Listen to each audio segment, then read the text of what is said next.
रविवार व्रतकथा। रविवारच्या उपवासाच्या आख्यायिकेनुसार प्राचीन काळी एक वृद्ध स्त्री राहत होती। ती नियमितपणे रविवारी उपवास करत असे। रविवारी सूर्योदयापूर्वी उठून आजी आंघोळ आटपून शेणाने अंगण स्वच्छ करायची। सूर्यदेवाची आराधना करून रविवार व्रताची कथा ऐकून दिवसातून एकदा सूर्यदेवाला अन्नदान करायची। सूर्यदेवाच्या कृपेमुळे वृद्ध महिलेला कोणत्याही प्रकारची चिंता व त्रास झाला नाही। हळूहळू तिचे घर पैसे आणि अन्नाने भरत होते। त्या वृद्ध महिलेला आनंदी असल्याचे पाहून तिच्या शेजाऱ्याला तिचा हेवा वाटू लागला। म्हातारीने गाय पाळली नाही, त्यामुळे ती शेजारच्या अंगणातून शेण घेऊन येत असे। काही विचार करून शेजाऱ्याने आपली गाय घरात बांधली। रविवारी शेणखत न मिळाल्याने वृद्ध महिलेला अंगण सारवता येत नव्हते। अंगण सारवले नाही म्हणून त्या वृद्ध महिलेने सूर्यदेवाला भोग अर्पण केले नाही आणि त्या दिवशी अन्नही घेतले नाही। सूर्यास्ताच्या वेळी वृद्ध स्त्री भुकेने आणि तहानेने झोपी गेली। सकाळी सूर्योदयापूर्वी म्हातारीने डोळे उघडले तेव्हा तिच्या घराच्या अंगणात सुंदर गाय आणि वासरू पाहून तिला आश्चर्य वाटले। गायीला अंगणात बांधून पटकन चारा आणून चारा दिला। शेजाऱ्याने त्या वृद्ध महिलेच्या अंगणात सुंदर गाय आणि वासरू बांधलेले पाहिले तेव्हा ती त्याच्यापेक्षा जास्त जळू लागली। मग गायीने सोन्याचे शेण केले। शेणखत बघून शेजाऱ्याचे डोळे पाणावले।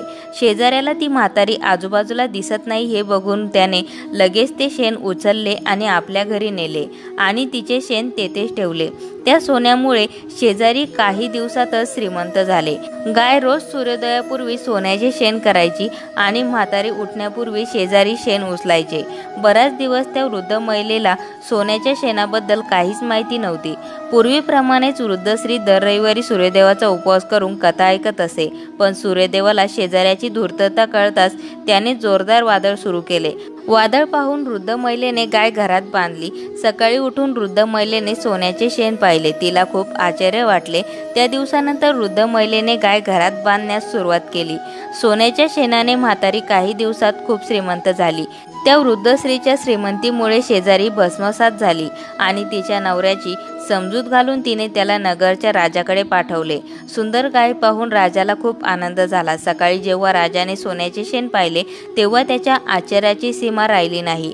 दुसरीकडे सूर्यदेवाला एका भुकेल्या आणि तहानलेल्या वृद्ध स्त्रीला या प्रकारे प्रार्थना करताना पाहून खूप दया आली। त्याच रात्री सूर्यदेव राजाला स्वप्नात म्हणाले, राजन, म्हातारीची गाय आणि वासरू त्वरित परत कर, नाहीतर तुझ्यावर संकटाचा डोंगर कोसळेल, तुझा राजवाडा उद्ध्वस्त होईल।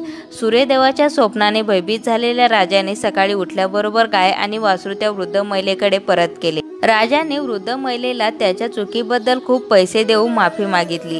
राजाने शेजारी आणि तिच्या पतीला त्यांच्या दुष्टपणाबद्दल शिक्षा केली। मग राजाने संपूर्ण राज्यात घोषणा केली की सर्व स्त्री पुरुषांनी रविवारी उपवास करावा। रविवारी उपवास केल्याने सर्व लोकांची घरे ऐश्वर्याने भरून गेली। राज्यात सर्वत्र समृद्धी आली। स्त्री पुरुष सुखी जीवन जगू लागले आणि सर्व लोकांचे शारीरिक कष्टही दूर झाले। अशाच नवनवीन माहिती व्हिडिओसाठी मंगलम या चॅनलला सबस्क्राईब करून बेल आयकॉनला जरूर प्रेस करा।